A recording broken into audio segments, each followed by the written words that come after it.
నేను మీ ద్వారా ముఖ్యంగా బట్టి విక్రమార్క గారి అధ్యక్ష, ఆయన ఖమ్మం జిల్లా 3 మంత్రులు దర్శక 3 అధ్యక్ష, ఏమొచ్చినా అక్కడికే పోతున్నాయి అంటారు బయట టాకు. ఏదొచ్చినా అధ్యక్ష అనే ఏదొచ్చినా అంటే మేము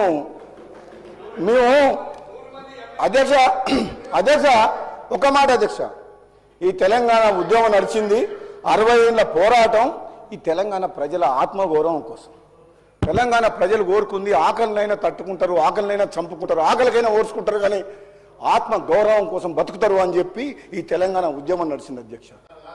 మేము శాసనసభ్యులం ఎంతో మంది మీ తెలంగాణ ఉద్యమం ఉన్నప్పుడు మా సొంత పార్టీని ఎదిరించి కూడా పార్లమెంట్లో తెలంగాణ గొంతు వినిపించి తెలంగాణ తీసుకొచ్చినాం అధ్యక్ష. మాకుండదా అధ్యక్ష?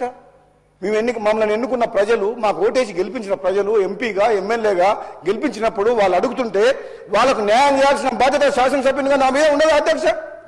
ముఖ్యమంత్రి గారు పదే చెప్తున్నారు, నన్ను కొడంగల్ ప్రజలు గెలిపిస్తే నేను ముఖ్యమంత్రి అయినా కొడంగల్ చేసుకుంటా అన్నప్పుడు ఒక శాసనసభ్యునిగా రాజగోపాల్ రెడ్డికి కూడా ఆ ప్రాంత ప్రజలకు న్యాయం చేయాల్సిన బాధ్యత నాకుంది కదా అధ్యక్ష. నేను అదే అడుగుతున్నా అధ్యక్ష. మన ఉత్తమ్ కుమార్ రెడ్డి గారు lift irrigation schemes full Huzur Nagar మొత్తం. హుజూర్ నగర్ లో ఎకరా భూమికి సాగునీరు అధ్యక్ష. హుజూర్ నగర్ లో ఎకరానికి చిన్న లిఫ్ట్లు 5,000 ఎకరాలు అంటే ఒక లిఫ్ట్ పెడతారు అధ్యక్ష. మాకు లిఫ్ట్ లేదు, కాలువ లేదు, రిజర్వాయర్ లేదు, చెరువు లేదు, కుంట లేదు. ఏమనాలి అధ్యక్ష? మేము మునుగోడు నియోజకవర్గ ప్రజలు నన్ను ఎన్నుకున్న ప్రజలకు ఏం చెప్పాలి అధ్యక్ష?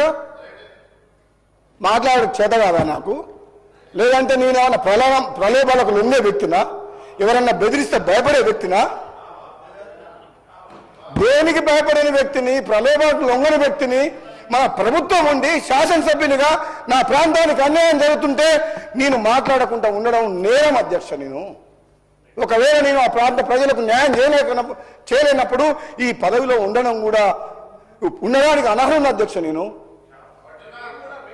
2.5